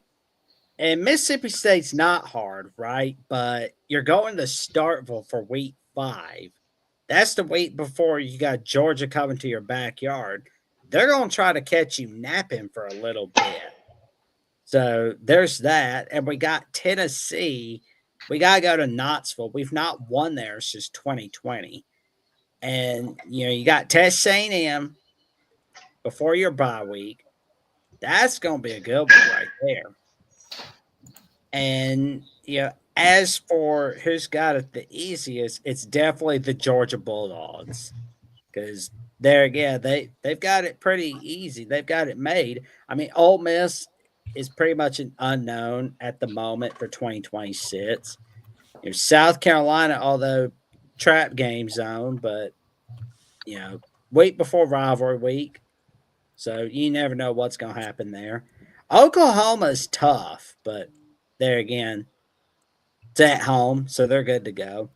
Auburn can never really beat Georgia at home, so that's good for Georgia right there. Florida, that should be a cinch for Georgia, but that will likely be a game that's where it's closer than the experts have it. That game is also in Atlanta this year or next year, 2026. Yeah, which probably that's so weird. Yeah, because they're shutting down the stadium in Jacksonville to rebuild. So they're playing the game in Atlanta this year and then Tampa the next year. Bring back the home. It's too difficult to do a home and home. It's too difficult to do that. Yeah, so that's so stupid. It would do all kinds of numbers for recruiting visits. Yeah. Oh my God, yes, they would. For me, I think the easiest is Georgia. However, I'm going to take a different look, and I'm going to go with Auburn. First of all, one of the non-conference opponents you play is Baylor in Mercedes-Benz in Atlanta. And then starting in September, you have Southern Miss, right? But then you have Florida and Vanderbilt. You're like, all right. Then you go to Neyland and to Sanford in back-to-back weeks. No, sorry, you go to 2 Neyland, you get a bye week, and then you go to Georgia. So that's 2 tough road games right there. And then you come back from Athens, you're tired. LSU, at Ole Miss, Arkansas, at Mississippi State. After you go through that, you got Sanford, and then you go to Bryant-Denny for rivalry week. It definitely just seems like punch after punch after punch, and it seems like the away games are exactly when you don't want them. or don't feel like having them as an Auburn, trying to think from an Auburn perspective. But I would argue that maybe besides like one or two teams that I don't see as much of a disparity in the difficulty of schedules as I have in years past. And I think that's probably intentful by the SEC, because you look at 9-3 Ole Miss, 9-3 Alabama, 9-3 South Carolina in 2024, 9-3 Texas this year, 10-2 Vanderbilt this year, on how they did not make the playoffs based off of just maybe one more game. I think that the way they scheduled it and like the evenness in scheduling it, I think they wanted to give every team probably as good as a realistic chance to have a shot if they have a very successful season at making the college football playoff. Yeah, for me, I'm going to take a little bit of a different route here as well, just with the easiest and hardest. For easiest, I'm actually going to go with Vanderbilt on this one. And it's just one of those things where it's like if certain things fall into place, they could have a nice road down the stretch. But if some of these teams that have first-year head coaches end up being better, then maybe that's not the case. But looking at it, you got Austin Peay, you got Delaware, and you got NC State first 3 weeks of the season. They should win all three of those games. They're at Auburn. That won't be easy, but they catch them early on in the season, so that's obviously a bonus. At Georgia's tough. You get Ole Miss at home, who is an unknown. You get Arkansas at home, who is an unknown. You're at Kentucky, who is an unknown, but Kentucky's not like some crazy difficult environment to play in. You got a bye week. You're at Mississippi State, who's a little bit of an unknown at this point. You got Alabama at home, which is tough. You're at Florida, which I would assume will be tricky at that point in the season. It's always tricky to go to the Swamp, but overall, Florida's still relatively unknown with the new coach. And then you got Tennessee at home, who I can't tell what Tennessee is going to do next year, but you would figure Tennessee would be up for that game after having lost at home to Vanderbilt this year and probably packing out that stadium with its own fans next season, First Bank Stadium. But overall, I think Vanderbilt's actually got it pretty nice in 2026. For hardest, I'm going to go with Kentucky on this one. You start with Youngstown State at home. Okay, that's nice. Back-to-back weeks, you get Alabama, and then you're at Texas A&M. That is the first 3 weeks of the season. Youngstown State, and then you're just thrown into the fire right after that if you're Will Stein. That is a tough start. You get a little bit of breathing room with South Alabama. Then you're at South Carolina, where if that is a night game, that will for sure be a tough game for Kentucky to try and win. I already don't think Kentucky would do well in it if it was a day game. But, yeah, I don't feel like that's going to be an easy game for them. LSU at home. I mean, we could be looking at another Bluegrass miracle situation for LSU with Lane Kiffin. I don't know. But you have to assume LSU is going to play them tough, especially having lost up there the last time they played. Was really hoping that we would have a battle of the Stoops at Oklahoma, but that's no longer the case. But you have to assume that's going to be a tough game for Kentucky. Vanderbilt won't be easy. They never beat Tennessee. Historically, they don't beat Florida, with the exception of like the last 10 years or 7 years. They just don't beat Florida very often. And then you're at Missouri for the first time in a while. I don't really like Kentucky's odds out there. And then you got Louisville, who you haven't beaten in a couple seasons now. So I don't like the road for Kentucky and Will Stein in year one. I'll also say Vandy has won once in the Swamp since World War II. Okay. Yeah, I figured that it was not going to be easy for them to play in the Swamp. And I do remember that game. That was the 2013 game when it was all falling apart with Will Muschamp and James Franklin was doing well. So, but Vanderbilt is in a place right now historically where they're doing well. And Florida lost at home to another Tennessee team in the second to last week of the season to have a historic streak broken. So again, I mean, John Summerall, you would assume there's new enthusiasm around the program, but the thing is, like, if you have a bunch of guys just getting that year one pass on that Vandy schedule where you're looking at a lot of like 5 to 7 win season, then Vanderbilt could be looking at a pretty nice path to another 9-10 win season if they really want it. There we go. Well, I will say it was fun doing the schedule announcement, getting excited about what 2026 brings us, but we got to close out the rest of 2025 first, ladies and gentlemen. And thank you guys for doing this with me. Appreciate it. It was fun. Yeah, it was great.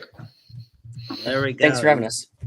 You're welcome. And to many more ahead. And before we sign off for tonight, we'll start with Tyler, then we'll go with Tucker and Walker, and end it with myself. But Tyler, what have you got going on Florida at the Voice of College Football? Good, buddy. Yeah, we just have our weekly show Sunday nights, 7:00 Eastern time. This week, Tyler and I will be looking. Tyler Natuno, both of us named Tyler. We will be looking at our. Mike. Yep. We will be looking at our preseason predictions, and as you can imagine, most of those didn't align with us going 4-8. So our individual player ones not too bad, but our schedule predictions definitely are gonna look pretty poor on us.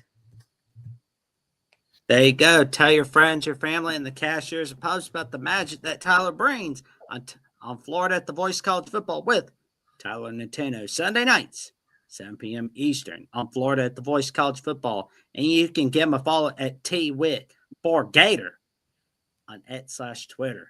Give him a follow on Instagram as well. He brings that magic everywhere, bringing that Florida man magic. Tucker, what magic are you cooking up on Vols Wire, Tennessee at the Voice of College Football and Sports Illustrated? Good, buddy. Oh, we got a lot of magic cooking up there, Jackson. We've got our weekly show right now on Tennessee at the Voice of College Football. I guess of everybody on here, I mean, Jackson, you've got post-game reactions to college football playoff games, so that's more important. But we will have a bowl game reaction show once that ends.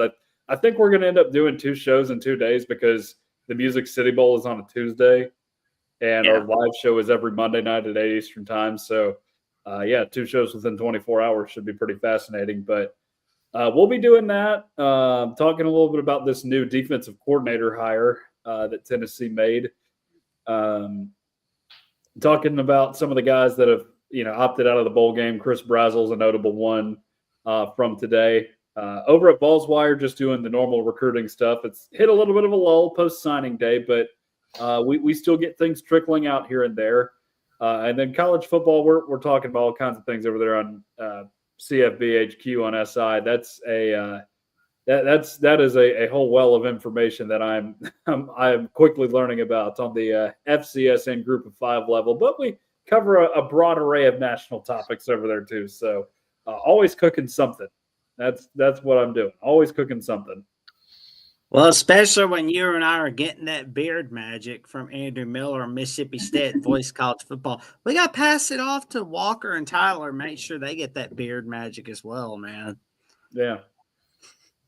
There you go. Walker, what have you got going on South Carolina at Voice College Football? Good, buddy. Well, with South Carolina Gamecocks, if anyone who's been paying attention to the team in the past couple of weeks knows the fan base in the community has been on fire with the coordinator search, the staff search, National Signing Day. So with the hires of Stan Drayton, Randy Clements, Kendall Briles, keeping Sean Elliott as the tight end coach and run game coordinator, we're definitely going to be breaking down the thought process behind the hires, just my personal thoughts on that. And then also keeping up to date with the transfer portal, who's transferring out, who's declaring for the NFL draft. Just today, we had 2 of our probably our 2 best defensive backs, Jalen Kilgore and Brandon Sisse, declare for the NFL draft. So we'll be keeping tabs on that, as well as just going over our expectations, preseason expectations with South Carolina, just how we fell short in a few key points, but also some possible transfer portal targets as well, because Shane Beamer has made it a very big point on attacking the portal this year, because although we had a very strong recruiting class, 9th in the country when you look at the average rating per recruit, we need results in 2026, and we cannot wait to develop freshmen.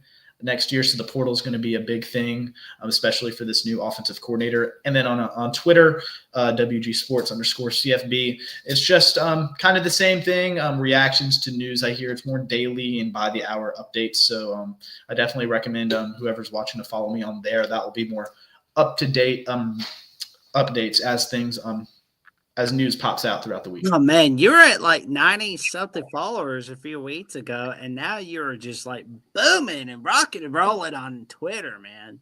Yeah, I think it's like 410 now, so I'm definitely blessed to have grown to where I've been so far, and I'm looking forward to keep on growing. Oh man, you're gonna keep on growing, that's for sure. Let's freaking go, man. Check out the magic that Walker has on South Carolina at the Voice of College Football. And Gamecocks Live is Mondays at 7 p.m. Eastern, correct? Yeah, thank you. Yeah, Mondays at 7 p.m. Yep.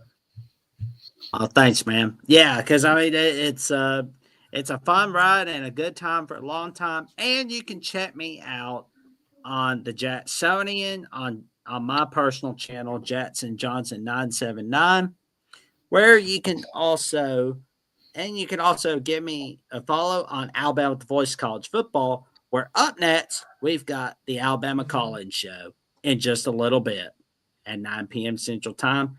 And you can check me out all right here on SC at the Voice of College Football with Andrew, Tucker, and Josh, including some recordings that we've got coming your way on SEC at the Voice of College Football.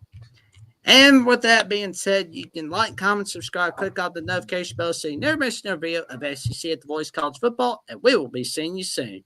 Take care, everybody.